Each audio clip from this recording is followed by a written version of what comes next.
आइए आगे देखते हैं।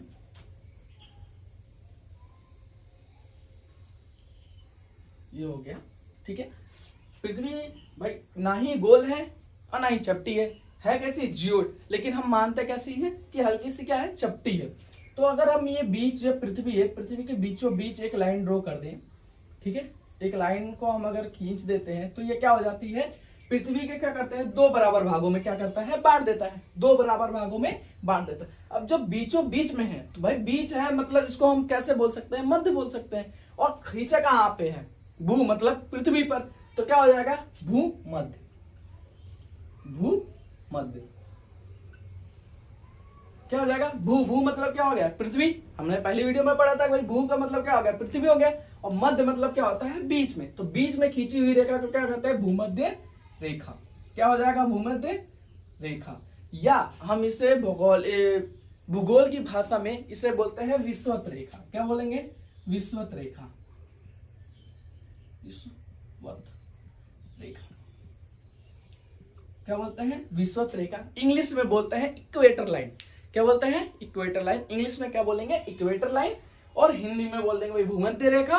और भूगोल की भाषा में क्या बोल देंगे, विषुवत रेखा। जो कि सिंपल भाषा में और स्पष्ट शब्दों में समझ में आ रहा है कि भू मतलब पृथ्वी, पृथ्वी पर के मध्य जो खींची गई रेखा है उसे क्या बोलते हैं, भूमध्य रेखा या विषुवत रेखा या इक्वेटर लाइन, कुछ भी आप कह सकते हैं, अपनी स्टडी के ऊपर होता है। ठीक है, तो ये दो बराबर भागों में बांट दिया पृथ्वी को। ठीक है, अब जस्ट इसी के थोड़े से और नीचे पे अगर हम देखेंगे, ठीक है, अगर थोड़ा सा नीचे देखेंगे, ठीक, तो एक और लाइन ड्रॉ होती है,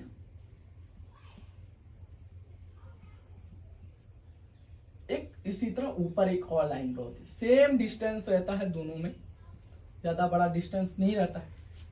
ठीक है, जो ऊपर वाली लाइन रहता है उसे बोलते हैं कर्क रेखा। कर्क रेखा क्या बोलते हैं, कर्क रेखा। जो नीचे होता है उसे क्या बोलते हैं, मकर रेखा। क्या होता है, मकर रेखा। ऊपर क्या हो गया, कर्क रेखा, नीचे क्या होगी, मकर रेखा। इंग्लिश में क्या बोलता है, इसे बोलते हैं ट्रॉपिक ऑफ कैंसर। कर्क रेखा को क्या बोलते हैं, ट्रॉपिक ऑफ कैंसर। और मकर रेखा को क्या बोलते हैं, ट्रॉपिक ऑफ कैप्रिकॉन। क्या बोलते हैं, ट्रॉपिक ऑफ कैप्रिकॉन। ठीक है, किसे बोलते हैं, मकर रेखा को। और कर्क रेखा को बोलते हैं ट्रॉपिक ऑफ कैंसर। ठीक है, ये दोनों जो ये मध्य रेखा है, ठीक है, ये मध्य में है तो भाई ये 0 डिग्री पे होती है। ठीक है, जस्ट इसके ऊपर जाएंगे तो ये हो जाएगा 23.5 डिग्री। कितना होती है, 23.5 डिग्री। और सेम इसी तरह नीचे वाली भी हो जाती है आपकी 23.5 डिग्री। कितना हो जाता है, 23.5 डिग्री। ठीक है, समझ में। बीच वाले जो मध्य वाला है ये कितने डिग्री पे होते हैं, 0 डिग्री पे। और जो इसके ऊपर वाला कर्क रेखा यानी कि ट्रॉपिक ऑफ कैंसर, वो कितना होते हैं, 23.5 डिग्री। और ट्रॉपिक ऑफ कैप्रिकॉन कौन सा होता है, 23.5 डिग्री पे होता है।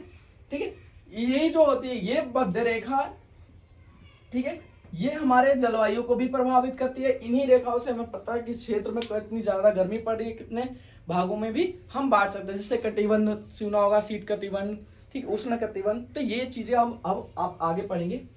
जस्ट इसके नीचे एक और लाइन ड्रॉ कर दी मैंने। ठीक है, ये ठीक है, एक ऊपर, आप लोगों को दिख रहा होगा। ठीक है, ये हल्की सी लाइन दिख रही होगी आपको। ठीक है, अगर इस वाले पॉइंट को देख लें और इस वाले पॉइंट को देख लें तो हमारे पास कितनी दिशाएं होती हैं, 4 दिशाएं होती हैं। होती है कि नहीं होती है, ऑफ कोर्स होती है। 4 दिशाएं होती हैं कि नहीं होती। पहले कौन सा होता है, उत्तर, दक्षिण, पूरब, पश्चिम। ये तो होता है, सारी दिशाएं होती हैं, उत्तर, दक्षिण, पूरब, पश्चिम। तो जो ऊपर है तो ये वाला एरिया कौन सा होता है, उत्तरी। ठीक है, ये कौन सा होता है, दक्षिणी। और ये क्या है, आधा है ना, गोलार्ध। भाई ये बीच है, इसको आधा आधा कर दिया तो ये क्या, कौन सा, गोलार्ध बन गया। ठीक है, ये पूरा क्या गोल हो गया, इसको आधा कर देंगे गोलार्ध, तो क्या हो जाएगा, उत्तरी गोलार्ध। और ये हो जाएगा दक्षिणी गोलार्ध। ठीक है, ऊपर क्या होगा उत्तरी गोलार्ध, नीचे क्या होगा दक्षिणी गोलार्ध। ठीक है, क्यों? क्योंकि भाई हमारे पास कितनी दिशाएं होती हैं? 4 दिशा होती है। जो ऊपर का होता है वो सब क्या होता है? उत्तर, नीचे दक्षिण, पूरब, पश्चिम, यही दिशाएं होती हैं। 4 मेनली दिशा होती हैं और हमने इस पे भी ड्रॉ किया है। अब हम देखते हैं इन क्षेत्रों के बारे में। ठीक है, तो जो कर्क रेखा और मकर रेखा के बीच में है, ठीक है, जो एरिया है, ये वाला एरिया है, जो मैं शेडो कर देता हूं आपको, ये वाला एरिया है। ये वाली कौन सी रेखा है? कर्क रेखा, ट्रैपिक ऑफ कैंसर। और ये वाली रेखा कौन सी है? मकर रेखा। ठीक है, इसके बीच के जो एरिया होता है इसको बोलते हैं उष्ण कटिबंध। ठीक है, क्या बोलते हैं? उष्ण कटिबंध। क्या बोलते हैं? उष्ण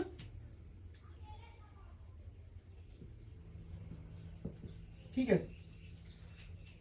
अब इसके नीचे होता है, ये होता है आर्टिक। ठीक है, क्या होता है? आर्टिक। और ये होता है अंटार्कटिक। ठीक है, ठीक है, आर्टिक और अंटार्कटिक, ये होगा, दो ही चीज तो होते हैं।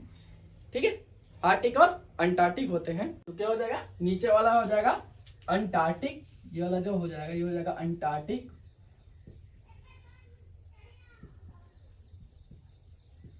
ऊपर हो जाएगा आर्टिक। क्या हो जाएगा? आर्टिक। साइड ले देते हैं।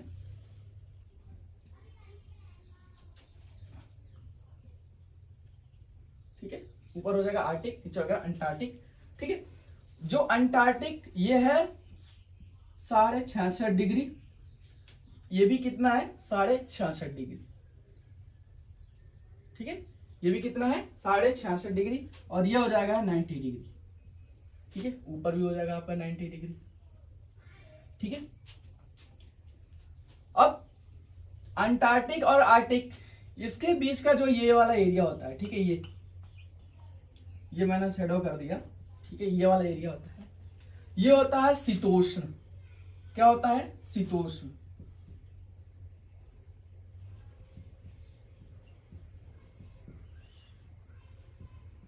शीतोष्ण। ठीक है, और ये वाला भी एरिया क्या हो जाएगा? शीतोष्ण। ठीक है, शीतोष्ण।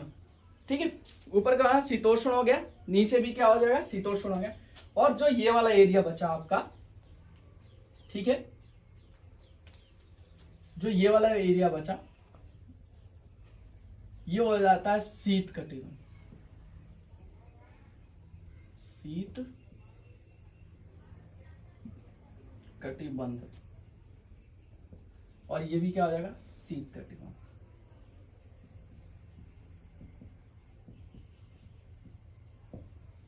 ठीक है, अब देखिए इसमें बांटने का क्या हो जाएगा, इसका मीनिंग क्या बचा? ठीक है, उष्ण।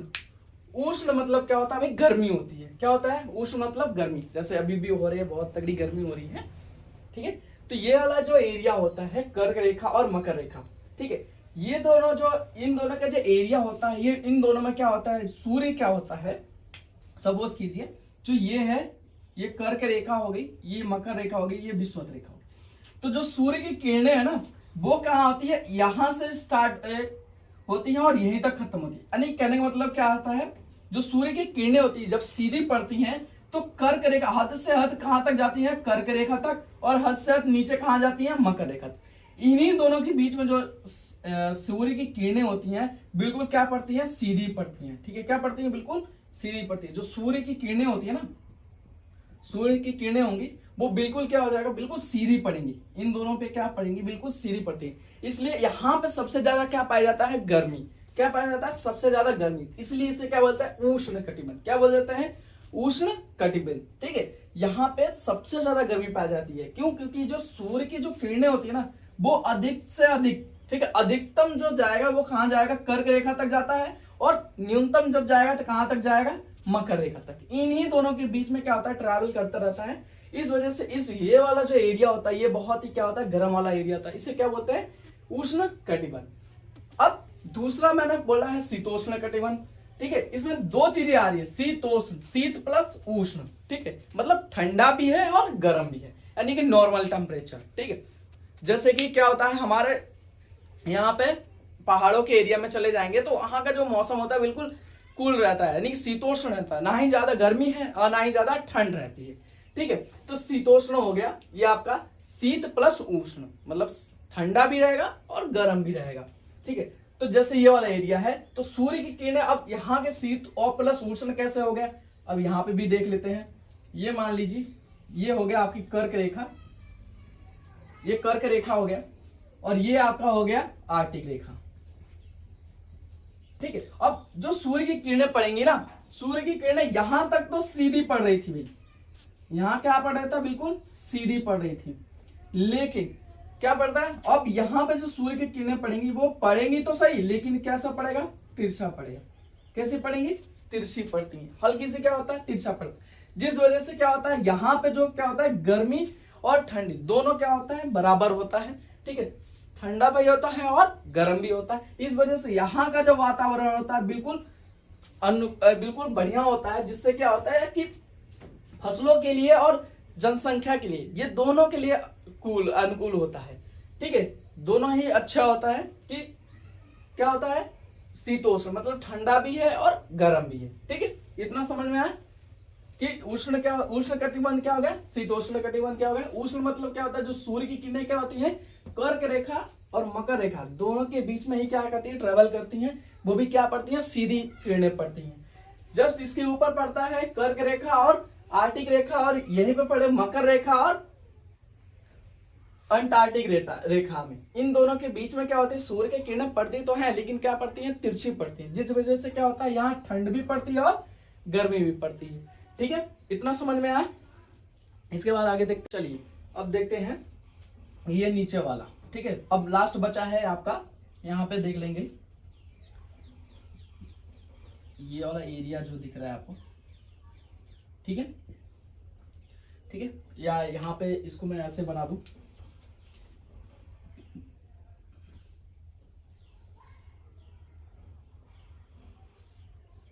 ठीक है, ये वाला भाग अगर मैं उठा के यहाँ पे ये बना दिया, ठीक है, ये वाला हो गया आपका। ठीक है, जिसमें शीत कटिबंध, ये वाला कौन सा हो जाएगा, शीत कटिबंध, शीत कटिबंध क्या हो जाएगा, शीत कटिबंध। शीत कटिबंध का मतलब क्या है, बहुत ही ठंडा, भाई बर्फ ही बर्फ होता है, यहाँ पे खाली बर्फ ही बर्फ होता है। ठीक है, यहाँ पे वनस्पति वगैरह बहुत ही कम होते हैं, तो इस वजह से भाई वनस्पति नहीं रहेगा तो जब खाना पीना नहीं रहेगा तो लोग कहाँ से रहने लगेंगे, है ना। जब वनस्पति ही नहीं रहेगा वहां पे तो लोग वहां पे रहेंगे कहाँ, बहुत कम ही लोग रहते हैं। ठीक है, यहाँ पे जनसंख्या भी नहीं है, यानी कि लोग रहते ही नहीं है, बहुत बर्फ पड़ती है हमेशा, 365 दिन तो क्या होता है, बर्फ ही जमा रहता है। क्यों, क्योंकि यहाँ की जो किरणें होती है वो बहुत कम पहुंचती हैं, क्योंकि जो पृथ्वी होता है भाई 23 डिग्री झुका हुआ होता है। ठीक है, 23 डिग्री झुका हुआ था, जो किरणें पड़े ऐसे सीधे पड़े तो यहाँ तक नहीं पहुंच पाती। इस वजह से ये वाला जो एरिया होता है बहुत ही क्या होता है, ठंडा वाला एरिया होता है, खाली बर्फ ही होता है। लेकिन हम अगर जब ये पढ़ेंगे भाई शीतोष्ण यहीं तक पढ़ के छोड़ दिया, अब क्या होता है, छोटे एसएससी वगैरह और पुलिस वगैरह के लिए जो कंपटीशन में पूछा जाता है भाई यहीं तक पूछ दिया जाता है, शीतोष्ण कौन होता है, उष्ण कौन होता है और शीत कटिबंध कौन है, इतना ही पूछ के छोड़ दिया जाता है। लेकिन अभी क्या, जो अब जो चल रहा है, अब जो क्वेश्चन पूछा जा रहा है ना, बिल्कुल बेसिक से अंदर से पूछा जा रहा है कि भाई जो ये वाला एरिया है, अब इन दोनों के बीच का भी बताओ कि इन दोनों में दो एक ऐसे एरिया पड़ते हैं, उन दोनों का नाम बताओ। भाई अब हम पढ़े रहेंगे तब ना पता रहेगा कि भाई यहाँ कौन सा होता है या यहाँ कौन सा होता है। हमें तो ये नहीं पता भाई ये दो भागों में भी बटा होता है। पहले कहाँ पे भाई, पहले इतना ही पढ़ के छोड़ देते थे, शीत कटिबंध हो गया, उष्ण कटिबंध हो गया और शीतोष्ण कटिबंध हो गया, बस यही पढ़े थे। लेकिन अभी जो पेपर आ रहा है हाल फिलहाल में जो आ रहा है, यूपीएससी में भी क्वेश्चन जो बना था उसमें आ रहे हैं कि भाई जो शीत कटिबंध है ऊपर वाला जो एरिया है उसमें भी दो क्षेत्र में बांटा गया है, उस क्षेत्र का नाम बताओ। ठीक है, अब बच्चा कंफ्यूज हो जाता है कि यहाँ पे नाम क्या बताए, तो यहाँ पे होता है इन्हें दो भागों में बांटा गया है, ये पहला और ये क्या हो जाता है दूसरा। तो जो पहला वाला भाग होता है उसे बोलते हैं टुंड्रा। क्या बोलते हैं, टुंड्रा। क्या बोलते हैं, टुंड्रा। यानी कि जो ये वाला भाग होगा, ठीक है, ये वाला भाग उसे क्या बोलेंगे, टुंड्रा, पहला वाला। ठीक है, ऊपर वाले भाग को क्या बोलेंगे, टुंड्रा, और नीचे हो जाएगा टैगा।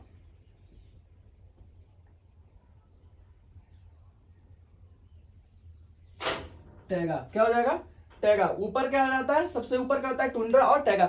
अभी जो पेपर आया था हाल फिलहाल में, कनिष्क सहायक वाला पेपर आया था, उसमें ये पूछ दिया था कि टुंड्रा क्षेत्र कहाँ पे है। ठीक है, एक क्वेश्चन आया था बनके, तो उसमें था ये कि टुंड्रा क्या कौन सा है, तो ये बताना पड़ा भाई शीत कटिबंध में कितने भाग होते हैं, 2 भागों में बांटा गया है। किसमें? टुंड्रा में और टैगा में। ये 2 भाग में बांटा गया है, टुंड्रा और टैगा में बांट देते हैं किसे? शीत कटिबंध को। बाकी एज इट इज रहता है। अब इसको दोबारा देख सकते हैं आप लोग, इसको हमने बांट दिया भाई, शीत कटिबंध को भी देख लिया। शीतोष्ण क्या होता है? शीतोष्ण मतलब 2 चीजों से मिलकर बना होता है, शीत प्लस उष्ण, 2 चीजों से बन के 2 शब्दों से मिलकर बना है। और यहाँ पे ठंडी और गर्मी दोनों पड़ती है। उष्ण कटिबंध बहुत ज्यादा क्या होता है? गर्मी पड़ती है। ठीक है, और शीतोष्ण कटिबंध भाई बर्फ ही बर्फ होता है, बहुत ठंडा होता है, या वनस्पतियां नहीं पाई जाती हैं, इसलिए इसे 2 भागों में भी बांटा गया है। किसे? टैगा और टुंड्रा। यानी पहला जो पड़ेगा वो कौन सा है? टुंड्रा, और एक नीचे क्या आ जाएगा? टैगा। यानी इसको हम नीचे वाले दक्षिणी भाग को बांट दें, ठीक है, तो ये वाला जो भाग होगा ये आपका हो जाएगा टुंड्रा। ठीक है, ये वाला हो जाएगा टुंड्रा, ये वाला भाग हो जाएगा टैगा। क्या हो जाएगा? टैगा। ठीक है, इसको आप लोग एक बार फिर से हम लोग देख लेते हैं। ठीक है, रिवीजन, आइए रिवीजन कर लेते हैं एक बार। देखिए, देखिए रिवीजन करना ही बहुत बड़ी बात है। बहुत किसी को आप हर एक चीज पढ़ने का मटेरियल तो आप हर जगह ले लेंगे, कहाँ बुक में भी मिल जाएगा, पढ़ने का तो आपको हर कहीं में मिल जाता है, लेकिन पढ़ना तो भाई खुद पड़ेगा ना। अब जैसे अभी के क्या है, अभी की शिक्षा ऐसा हो गया, बच्चों को एकदम बना के रख दिया कि नहीं तुम खाली पका पकाए दो और हमें खाली खाना है, बस वो वाला सिस्टम चल रहा है। पहले के जैसा नहीं था भाई। पहले जो ऋषि मुनि लोग भी पढ़ाते ही थे, बोला क्या करते थे भाई, उनका क्या था? केवल वाक्य को बोलना था, मंत्रों को बोलते थे, श्लोक को बोलते थे, बच्चे उसे याद कर लिया करते। अभी क्या है भाई, उनको नोट्स बना के दो, उनके पास इतना टाइम नहीं है कि भाई रिवीजन करना है। रिवीजन वाला कोई सिस्टम ही नहीं रह गया है। तो सबसे ज्यादा अगर अपने आप को मजबूत करना है तो भाई हमें क्या चाहिए? रिवीजन ही करना पड़ेगा, वरना रिवीजन के बिना तो और कुछ है नहीं, है ना। हमने पता चला सारे वीडियो बना दिए, ठीक है, नोट्स प्रोवाइड हो गए, लेकिन क्या है, पढ़ने का टाइम ही नहीं है। 1 बार 2 बार वीडियो देख लिया होगे। बाकी कई वीडियो में आता है भाई 1 बार पढ़ लो, दोबारा पढ़ने की जरूरत नहीं है। क्यों नहीं भाई? पढ़ने की जरूरत पड़ेगी, 1 बार दोबारा पढ़ो तभी तो समझ में आएगा, केवल एक ही बार के लिए थोड़ी नहीं पढ़ना है। चलिए आइए देखते हैं। ये वाला हो गया हमारा जो बीच वाला है, इसे क्या बोलेंगे? भूमध्य रेखा, भूमध्य रेखा या विषुवत रेखा। ठीक है, क्या बोलेंगे? विषुवत रेखा या इक्वेटर लाइन। ये हो जाएगा आपका क्या, आप भी बताइए भाई कौन सा हो जाएगा? मकर रेखा, मकर रेखा। जल्दी जल्दी रिवाइज कर लेते हैं, आगे भी पढ़ाना है। ठीक है, ये हो जाएगा कर्क रेखा। ठीक है, या बोल देंगे type of cancer, type of Capricorn. ठीक है, और नीचे आ जाएगा अंटार्कटिक, टिक, और ऊपर क्या हो जाएगा? आर्कटिक।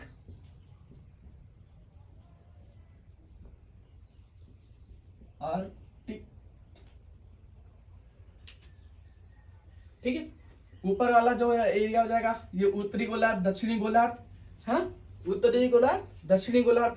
ये वाला जो एरिया होगा तो आप बताइए क्या हो जाएगा? ठीक है, ये वाला एरिया कौन सा हो जाएगा? उष्ण, उष्ण कटिबंध। ये हो जाएगा शीतोष्ण, सॉरी शीतोष्ण। ये वाला कौन सा हो जाएगा? शीत। और शीत में भी कितने हो जाएंगे? 2 बढ़ जाते हैं, टुंड्रा और टैगा। क्या हो जाएगा? टुंड्रा और टैगा हो जाएगा। ये 2 भागों में बढ़ गया। ये वाला जो है ये 0 डिग्री पे हो जाता है। इससे ऊपर जाएंगे ये 23.5 डिग्री पे कौन सा होता है? कर्क रेखा होता है। 66.5 डिग्री पे कौन सा? आर्कटिक है, अंटार्कटिक दोनों हो जाते हैं। ठीक है, 66.5 डिग्री पे। और जो ऊपर वाला होता है ये कितना होता है? 90 डिग्री का। कुल मिला के हमारे ये क्या है, एक छोटे से वे में हम लोग जितने भी अभी तक पढ़ा याद करने के लिए सबसे अच्छा हो जाएगा कि भाई बीच वाली जो लाइन होती है भूमध्य रेखा होती है। भू मतलब पृथ्वी, पृथ्वी का आधा क्या होगा? मध्य। ठीक है, बीच में जो जाएगा क्या हो जाएगा? मध्य। और भूगोल की भाषा में क्या हो जाएगा? विषुवत रेखा। उसके ऊपर क्या हो जाता है? कर्क रेखा। नीचे क्या होता है? मकर रेखा। उसके नीचे अंटार्कटिक और ऊपर क्या होता है? आर्कटिक। ठीक है, और इसमें कैसे बढ़ते हैं भाई? उष्ण कैसे बोले भाई? गर्मी। उष्ण मतलब क्या होता है? गर्मी। गर्मी कैसे? इसकी सूर्य की किरणें कैसी पड़ेंगी? सीधी पड़ेंगी। इस वजह से इस वाले एरिया में क्या होता है? सबसे ज्यादा गर्मी पड़ती है। और नीचे ये वाला जो एरिया होता है शीतोष्ण, शीतोष्ण में क्या होता है?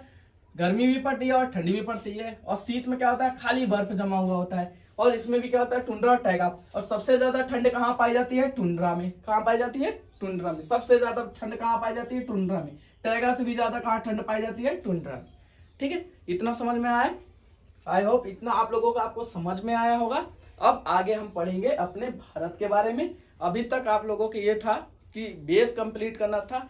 ये जो कर्क रेखा, मकर रेखा, भूमध्य रेखा है, इसका बहुत ज्यादा उपयोग है अपने भारत के मानचित्र में, या भारत के जो भौगोलिक क्षेत्र है उसमें बहुत ज्यादा उपयोग होता है। इस वजह से हमने इसको आपको पढ़ाया, ताकि पहले हम अपना बेस कंप्लीट कर ले, फिर अपने वहां पे भारत ले पढ़ेंगे। तो आइए हम अब भारत के बारे में पढ़ते हैं। चलिए, अभी तक हमने पढ़ लिया भारत के भूगोल के बारे में पढ़ रहे थे। उससे पहले हमने पढ़ लिया भाई 7 समुद्र पढ़ लिए, 7 महाद्वीप पढ़ लिए, रेखाएं पढ़ लिए, कर्क रेखा, मध्य रेखा, ये सब पढ़ लिए। अब इसके पढ़ने के बाद अब पढ़ते हैं अपने भारत के बारे में।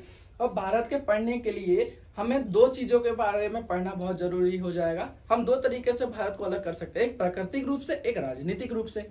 तो सबसे पहले हम ये समझ लेते हैं कि प्राकृतिक रूप से हम किस तरह अलग हो रहे हैं, कि प्राकृतिक हमें जो प्रकृति है हमें किस तरह से अलग, जो महाद्वीप है, महाद्वीप से हमें कैसे उप महाद्वीप में बांटता है। ठीक है, तो जरा देखते हैं इसको। ठीक है, सपोज कीजिए ये भारत है। ठीक है,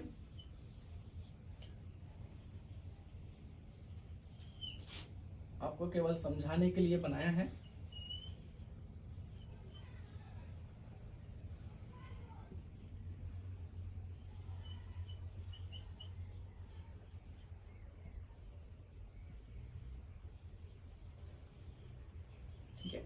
ये आपको केवल समझाने के लिए ऐसे बना दिया।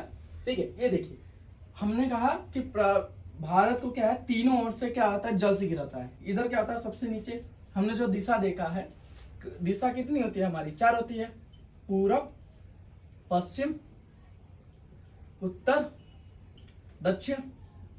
ये तो हमारे पास दिशा होती है।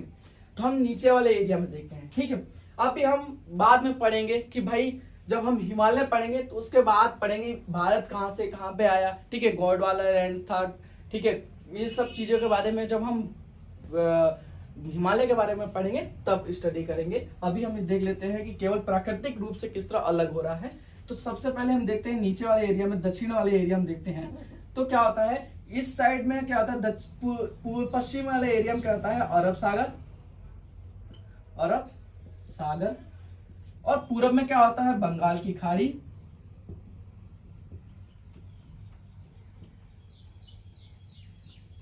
बंगाल की खाड़ी, जिससे क्या होता है, बे ऑफ बंगाल बोलते हैं।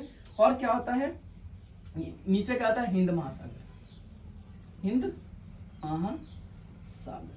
ठीक है, देखिए 3 ओर से जल से हो गया ना, एक हो गया अरब सागर, दूसरा हो गया बंगाल की खाड़ी, तीसरा हो गया हिंद महासागर। तीनों ओर से ये जल से घिरा होने के कारण क्या होता है कि ये उप महाद्वीप के रूप में क्या होता है, हमें दर्शाया जाता है कि ये हमें उप महाद्वीप के रूप में प्राप्त होता है। ठीक है, उसके बाद जो ऊपर वाला एरिया होता है, ठीक है, उत्तर वाला एरिया। ठीक है, उत्तर में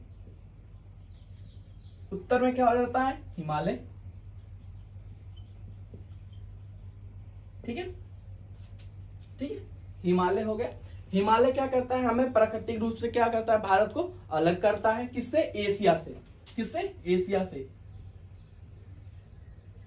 है एशिया का ही अंग, लेकिन ये पर्वतमाला होने के कारण ये एक अलग ही अपनी संस्कृति और सभ्यता को दर्शाता है। ठीक है, और भी देशों में देखेंगे तो उसकी संस्कृति और सभ्यता क्या है, अलग है। लेकिन हमारा जो भारत देश है बहुत ही महान देश है। इसमें क्या है, अलग अलग प्रकार की सभ्यता, ठीक है, संस्कृति, ठीक है, लोग, ठीक है, यहाँ पे रहते हैं, अपनी अपनी संस्कृति को अपनाते हैं और बहुत ही भाईचारे से मिलके रहते हैं। हिंदू मुस्लिम सब सही सब एक साथ मिलकर रहते हैं। ये हमारी खुद एक संस्कृति है जो आज से चली आ रही है।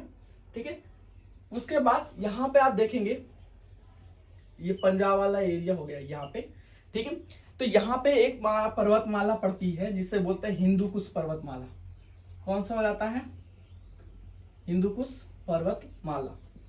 क्या होता है, हिंदूकुश पर्वतमाला। हिंदूकुश पर्वतमाला। ठीक है, ये वाला कौन सा हो जाएगा, हिंदूकुश पर्वतमाला हो जाता है। उसके बाद यहां पर भी एक पर्वतमाला पड़ता है, बता सकते हैं कौन सा हो सकता है? ये होता है अराकान पर्वतमाला।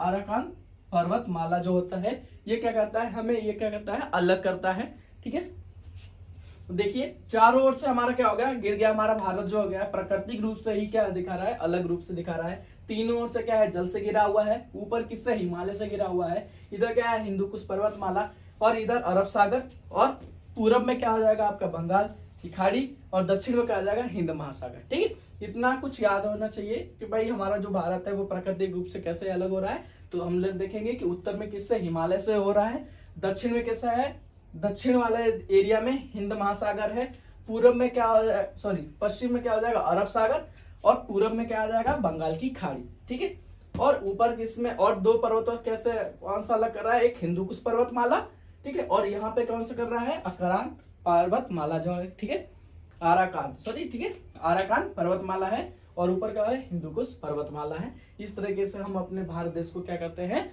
अलग करते हैं प्राकृतिक रूप से। किस रूप से, प्राकृतिक रूप से।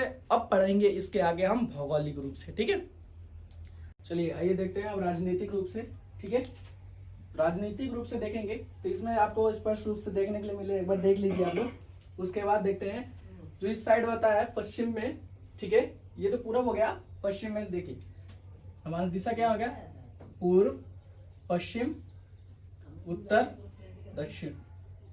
ठीक है, तो जो दक्षिण वाले एरिया में देखेंगे तो ये क्या आ रहा है, पाकिस्तान और अफगानिस्तान। ठीक है, क्या आ रहा है, पाकिस्तान और अफगानिस्तान।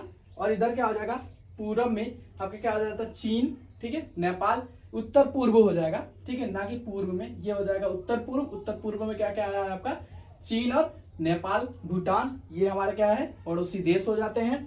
ठीक है, और पूर्व में क्या है, ये देखिए, और बंगाल की खाड़ी, अरब सागर, लक्षद्वीप और कन्याकुमारी। ठीक है, अब भारत का देख लीजिए, सबसे जो ऊपरी छोर होता है, ठीक है, सबसे ऊपरी जो छोर है वो क्या है, इंद्राकाल। ठीक है, मतलब लद्दाख में है ये सबसे हमारा जो ऊपरी छोर होता है भारत का। ठीक है, जो उत्तर में स्थित है, जहाँ कहाँ पे है, लद्दाख में, जो कहाँ से क्या होता है, इंद्राकाल, ये सबसे उत्तरी बिंदु है। और सबसे दक्षिणी बिंदु कौन सा हो जाता है, कन्याकुमारी में के ऑफ मॉरिन। ठीक है, के ऑफ मॉरिन हो, सबसे नीचे वाले क्षेत्र में हो जाता है, नीचे दक्षिण वाला पॉइंट हो जाता है, कौन सा, कन्याकुमारी में क्या हो जाता है, के ऑफ मॉरिन। कन्याकुमारी में क्या हो जाएगा, के ऑफ मॉरिन। और उत्तर में क्या हो जाएगा, इंद्राकाल, लद्दाख में है। इसी तरह हम पूर्व में देखेंगे, पूर्व में क्या, किबथू, किबथू है, ये कहाँ पड़ेगा, अरुणाचल प्रदेश में। सबसे पूर्वी जो बिंदु है वो कौन सा है, किबथू है। कहाँ पे है, किबथू पड़ेगा आपका अरुणाचल प्रदेश में। और सबसे पश्चिम बिंदु जो है गुजरात में, गौर माता, कहाँ पे है, गुजरात में गौर माता है। ये कहाँ से पड़ेगा आपका, सबसे पश्चिम बिंदु पड़ेगा। और सबसे पूर्व बिंदु कौन सा है, अरुणाचल प्रदेश। सबसे उत्तर में कौन सा पड़ेगा, लद्दाख में इंद्राकाल। और सबसे नीचे में क्या, दक्षिण में कौन सा है, कन्याकुमारी में के ऑफ मॉरिन। ठीक है, ये हमारा पड़ जाता है 4 दिशाओं में, जो क्या है, मेन बिंदु होता है। सबसे अंतरिम बिंदु जो होता है, सबसे लास्ट का जो बिंदु कहते हैं, वो हो गया आपका क्या आंसर आ जाएगा, कन्याकुमारी, के ऑफ मॉरिन, किबथू अरुणाचल प्रदेश, इंद्राकाल लद्दाख, गौर माता गुजरात। ठीक है, ये आपका हो गया। उसके बाद हम देखते हैं आपका दूरी या लेंथ देख लेते हैं भारत की। तो जो पूरब से पश्चिम है, या पश्चिम से पूर्व कह लीजिए, ठीक है, पश्चिम से पूर्व है, ठीक है, वो कितना है, 2933, यानी कि 2933 किलोमीटर है, लंबा है। ठीक है, चौड़ा है 2933, या ऐसे पढ़ सकते हैं 2933 किलोमीटर। और जो दक्षिण से उत्तर है, ठीक है, या उत्तर दक्षिण बोलेंगे, ठीक है, उत्तर और दक्षिण में है, उत्तर और दक्षिण में है, ये कौन सा है, 3214 किलोमीटर है। ठीक है, कितना है, 3214 किलोमीटर है। आप इसे ऐसे भी याद कर सकते हैं, 3214 किलोमीटर, और ऐसे भी याद कर सकते हैं 3214 किलोमीटर क्या है, इसकी लंबाई है। कहां से, उत्तर से और दक्षिण में। और पूरब से पश्चिम में कितना आ जाएगा, 2933 किलोमीटर। ठीक है, और यहाँ पे कितना आ जाएगा, उत्तर से दक्षिण 3214 किलोमीटर। ठीक है, ये आपका यह होता है। और पाकिस्तान से जो सीमा बनाती है, ठीक है, जिसे रेड क्लिफ लाइन कहते हैं। कौन सी लाइन कहते हैं, red Cliff, serial red Cliff कहते हैं, जो 1947 में हुआ था। ठीक है, सीरियल रेड क्लिफ, ठीक है। ये जो सीरियल रेड क्लिप होता है, ये जो पाकिस्तान और भारत की बॉर्डर सीमा होती है उसे सीरियल रेड क्लिप बोलते हैं। ये कितनी सीमा रेखा बनाती है? ये बनाती है 3323 यानी कि 3323 किलोमीटर का जो एरिया होता है वो पाकिस्तान और भारत का क्या होता है? सीमा रेखा होता है। ठीक है, इतनी लंबी हमारी क्या होती है? सीमा रेखा होती है पाकिस्तान से। ठीक है, और इसी तरह अफगानिस्तान से, ठीक है, अफगानिस्तान से क्या होता है? डूरंड लाइन होती है। ठीक है, डूरंड लाइन हमें अलग करती है। अफगानिस्तान और भारत के बीच में कौन सी लाइन होती है? Durand line. डूरंड लाइन कितनी है? 106 किलोमीटर। कितनी है? 106 किलोमीटर। कौन है? अफगानिस्तान और भारत की सीमा रेखा, जो क्या कहलाती है? सीमा रेखा क्या कहलाती है? डूरंड लाइन कहलाती है। ठीक है, उसके बाद चीन और भारत की जो सीमा रेखा बनाती है वो कितना होता है? 3488। मतलब क्या होता है? 3488 किलोमीटर। कौन बनाता है? चीन और भारत अपनी सीमा रेखा बनाते हैं। उसी तरह नेपाल आ जाइए। नेपाल में 1751 किलोमीटर यानी कि 1751 किलोमीटर की जो सीमा रेखा बनाती है वो कौन बनाता है? नेपाल बनाता है भारत से। भूटान उसी तरह बनाता है 699 किलोमीटर। क्या होता है? भूटान 699 किलोमीटर का क्या बनाता है? अपनी सीमा रेखा बनाता है। यहीं पे आ जाएगी जीरो लाइन जिसे बोलते हैं। कौन है? भारत और बांग्लादेश की जो सीमा रेखा जीरो लाइन होगी। कौन? बांग्लादेश। ठीक है, जो 1971 में हुआ था, अलग हुआ था भारत से। ठीक है, और पाकिस्तान क्या हुआ था? 1947 में। ठीक है, इसकी जो सीमा रेखा क्या होता है? जीरो लाइन बनता है। और क्या है? बांग्लादेश। बांग्लादेश की जो लंबाई जो सीमा रेखा बनाता है, ठीक है, वो कितना बनाता है? 4096.7 किलोमीटर। ठीक है, 4096.7 किलोमीटर बनाता है। कौन बनाता है? बांग्लादेश बनाता है। फिर आपका आ जाता है लक्षद्वीप, इधर होता है अरब सागर, ठीक है, हिंद महासागर, और यहाँ पे आ जाता है आपका अंडमान निकोबार द्वीप समूह। यहाँ पे सबसे अंतरिम बिंदु कौन सा है? दक्षिणी बिंदु कौन सा होता है? इंदिरा पॉइंट। क्या हो जाता है? इंदिरा पॉइंट। ये है आपका पूरा भारत के बारे में एक छोटा सा जानकारी हो गया। ठीक है, कि भाई सबसे उत्तरी पॉइंट कौन सा आता है? इंदिरा का। सबसे दक्षिणी पॉइंट कौन सा आता है? कन्याकुमारी, के ऑफ कोमोरिन। ठीक है, के ऑफ कोमोरिन। और दूसरा क्या होता है कि पूर्व में क्या होता है? किबुथु अरुणाचल प्रदेश। और पश्चिम में क्या होता है? गौर माता गुजरात। ठीक है, और कौन कौन से पड़ोसी देश हो गए? पाकिस्तान, अफगानिस्तान, नेपाल, चीन, भूटान और बांग्लादेश। ये क्या हो जाएंगे? हमारे पड़ोसी देश हो गए, जो कि हमारी ये सीमा रेखा भी हमने बता दी, उसमें लिखा भी है। आप चाहे तो स्क्रीनशॉट ले लें। ठीक है, ये बहुत ही इंपॉर्टेंट है और आपके जो कंपटीशन के लेवल का भी है। ठीक है, उसी हिसाब से पढ़ाया जा रहा है कि एक भी पॉइंट छूटे ना। अगर कोई पॉइंट छूटा है तो अगली वीडियो में उसे पूरा किया जाएगा। ठीक है, आई होप आप लोगों को ये चीज समझ में आया होगा।